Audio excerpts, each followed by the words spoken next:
البناء على الأراضي الزراعية من أهم القضايا اللي بنناقشها في القناة. دولة بتسعى لمواجهتها بكل حسم، وبتعتبر الركيزة الأولى للمشروع القومي لتطوير الريف، والهدف من كده تحسين البنية التحتية والقضاء على العشوائيات وفوضى المحليات اللي كانت بتدار وكأنها تكية.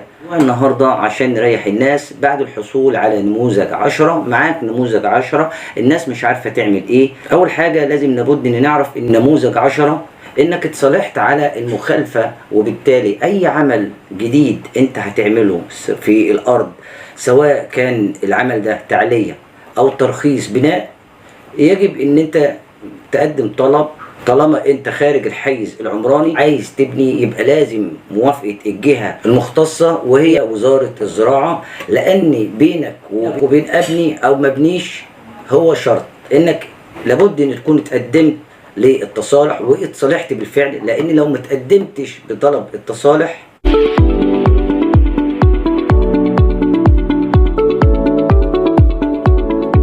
لن يتم اصدار اي رخصة بناء بالتعلية. في بعض الأسئلة اللي جت على القناة بيقول منهم أنا محوط أرضي بسور وبيرغب في تعليته لكن ما قدمش طلب التصالح. طبعا بالتأكيد لا يمكن ان انت تعلي، ولو عليت بكده خالفت. ايه معنى الكلام ده؟ حلقة اليوم مهمة جدا لمعرفة شروط التجديد والإحلال للمبنى اللي خارج الحيز العمراني. طب ايه هي الاراضي اللي خارج الحيز العمراني؟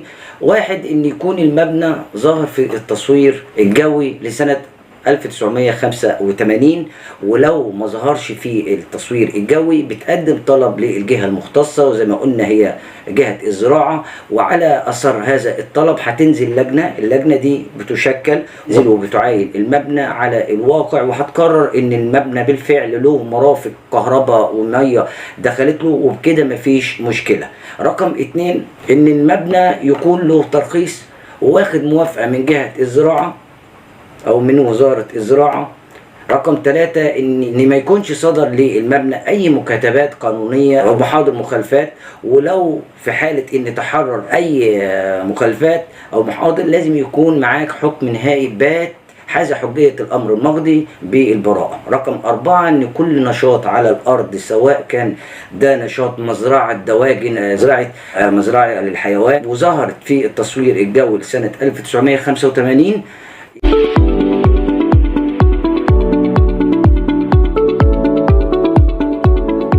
واخيرا ان ما يترتبش على الكلام اللي قلناه اي مساس بالرقعة الزراعية. يعني لو مصرف او مسقى ما ينفعش ان احنا نزيل هذا المصرف ولا يكون بيتعارض مع قانون الزراعة، وده اهم شيء ان ما يتعارضش مع قانون الزراعة رقم 53 لسنة 1966 والمعدل برقم 116 لسنة 1983. في منع وفي حظر في المادة رقم 152 ان اقامة اي مباني او منشآت في الارض الزراعية، اي منشآت لا يجوز ان احنا نقيم عليها اي عمل او اي اجراء في تقسيم الاراضي عشان اقدر ابني، لا ما ينفعش.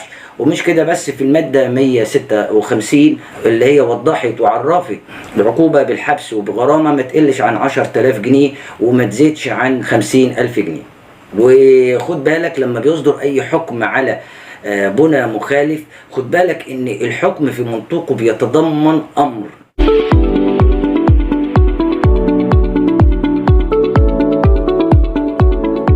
طب اي حكم على بنى مخالف خد بالك ان الحكم بيتضمن امر بازالة اي مباني او تعليات انت قمتها وخالفت على نفقتك عشان خالفت. اهلا بحضراتكم اللي اول مره يشوفني، انا صلاح عبد الحفيظ المحامي، ودي قناتكم قناه الاوفيكاتو، واللي من خلالها بنقدم اهم وابرز قرارات البناء الجديد على الاراضي الزراعيه. كل الناس بتسال انا عايز ابني على ارضي. في 3 عقوبات هتواجه جريمه البناء على الارض. احنا مش ناقصين، انا بنبه كل الناس لا يجوز ان انت تبني على الاراضي الزراعيه. الامر ده حاسم. ايوه يعني مفيش بناء على الارض، لا في بناء على الاراضي الزراعيه، ولكن بقول لك احذر، لازم تقنن الارض دي، لان عقوبه رقم 1 و2 الحبس، ورقم 2 الغرامه، و3 الازاله لكل من تعدى على ارض زراعيه. هو القانون واضح، او اي ارض فضاء او مباني مملوكه للدوله. وسبق احنا قلنا كتير في فيديوهات احذر ان انت تبني على اراضي زراعيه، او حتى لو انت بتقول ان المبنى ده اقامته لوقف خيري، صعب جدا ان انت تبني عليه طالما ارضك ارض زراعيه. كان في السابق مفيش رقابه، فده زمن ولا ومش راجع تاني. والحكومه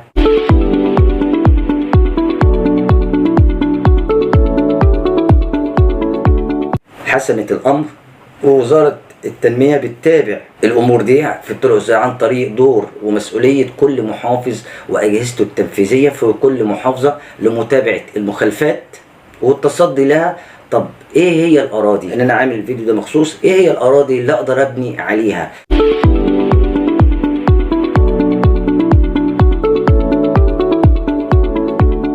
القانون قال لك هم 5 أراضي ممكن تبني عليها، هنقولهم بالترتيب معانا. أولا الأراضي الواقعة داخل كردون المدينة، يعني أراضي معتمدة، أساسا هي معتمدة حتى سنة 1/12/1981 مع عدم الاعتداد بأي تعديلات على الكردون. ما حصلش أي تعديلات على الكردون من سنة 81 إلا بقرار من مين؟ من مجلس الوزراء، زي ما رئيس الوزراء قال في شهر 6 ايه هي الاراضي اللي ممكن يتصالح عليها، وارجى بعض الطلبات اللي اتقدمت في قانون التصالح اللي هي بالنسبه مملوكه للدوله. رقم 2 الاراضي اللي داخله في الحيز العمراني للقرى والمسؤول عنها وزير الزراعه ووزير التعمير في اصدار وتحديد القرار فيما بينهم. رقم 3 الاراضي اللي عليها مشروعات للنفع العام للحكومه بشرط برضو موافقة وزير الزراعة. رقم 4 الأراضي اللي بتقام عليها الإنتاج الزراعي أو الحيواني، عامل مسكن أو مبنى خاص لخدمة الأرض الزراعية واللي بيصدر بيها تصريح وتحديد من وزير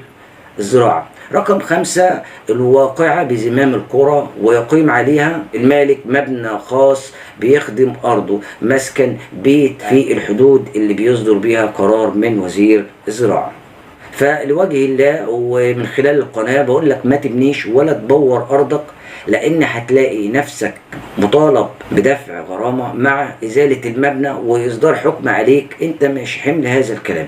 في نهاية حلقتنا بنأمل التخفيف عن المواطنين، بنناشد الحكومة في شروط الإحلال والتجديد أو بالنسبة للأراضي الزراعية، وبنطمن كل الناس إن المخططات التفصيلية ما زالت مستمرة في عملها، وإن كل ما هو في الحيز العمراني الجديد بيتم نزوله وبيعتمدوا المحافظ بننزله لكم على القناة. تنسوش تعليقاتكم وأي استفسار احنا بنحاول الرد عليها حضراتكم في التعليقات.